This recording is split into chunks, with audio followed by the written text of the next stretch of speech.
Hello dear student, तो आज हम पढ़ाने वाले बायो का चैप्टर यानी रिप्रोडक्शन यानी प्रजनन। तो कहा जाता है कि प्रजनन कितने प्रकार के होते हैं, पहले एक जानना जरूरी है। तो प्रजनन दो प्रकार के होते हैं। तो फर्स्ट कौन है? तो अलैंगिक जनन एज सेक्सुअल रिप्रोडक्शन। अगला क्या है जी? सेक्सुअल रिप्रोडक्शन यानी लैंगिक प्रजनन। तो पहले जानकारी लेना, अलैंगिक जनन कहते किसको है, जानना है ना जी। अलैंगिक जनन कहते किसको है? देखो, तो एकल संतति द्वारा, एकल संतति यानी बोले उसमें कोई मेल या फीमेल की जरूरत न पड़े, यानी नर और मादा की जरूरत न पड़े, उसे क्या कहते हैं जी? तो अलैंगिक जनन। एकल संतति द्वारा उत्पन्न संतान, संतान यानी बाल बच्चा, जानते हो ना जी। एकल संतति द्वारा उत्पन्न संतान को क्या कहते हैं जी? अलैंगिक प्रजनन कहते हैं। अलैंगिक प्रजनन एकल संतति यानी जिसमें नर और मादा की जरूरत न पड़े, उसे क्या कहते हैं जी? अलैंगिक जनन। अगला क्या है जी? जैसे में है तो देखो, अमीबा, पैरामीशियम, यूग्लिना, बैक्टीरिया। तो देखो दिखाते हैं कैसे टूटता है, अपने आप में टूट जाता है। देखो तो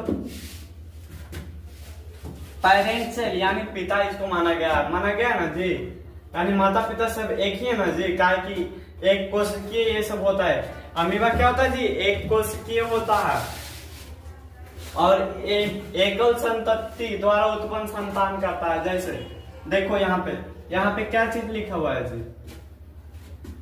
ये वाला है, एक गलत है।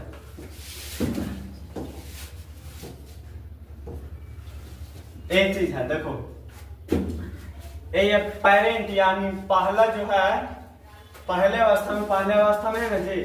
और न्यूक्लियड डिवाइड कर रहा है। देखो तो यहाँ डिवाइड किया ना जी, नहीं डिवाइड किया, यानी दो भाग में निर्माण करने हैं, दो भाग में जी। देखो यहाँ पे क्या हो रहा है? टूट रहा है। साइटोप्लाज्म डिवाइडेड है। तो कोशिका के अंदर जो द्रव होता है उसको कहते हैं क्या जी?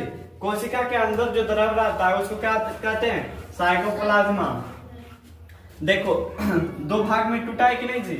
पहला खुद निर्माण करने जी, एक कोशिकीय है। अमीबा क्या होता है जी? तो एक कोशिकीय। देखो एक कोशिकीय है या नहीं, और विभाजित किया है या नहीं, इसमें किया है। तो एकल संतान द्वारा कोई नर या मादा की जरूरत पड़ा है नहीं ना जी?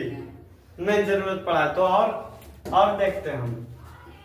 यहाँ पे देखो पेरेंट सेल, यहाँ पे भी निर्माण हुआ ना जी। देखो तो यहाँ जाकर के अलग हो गया है या नहीं? यहाँ देखो है ना जी।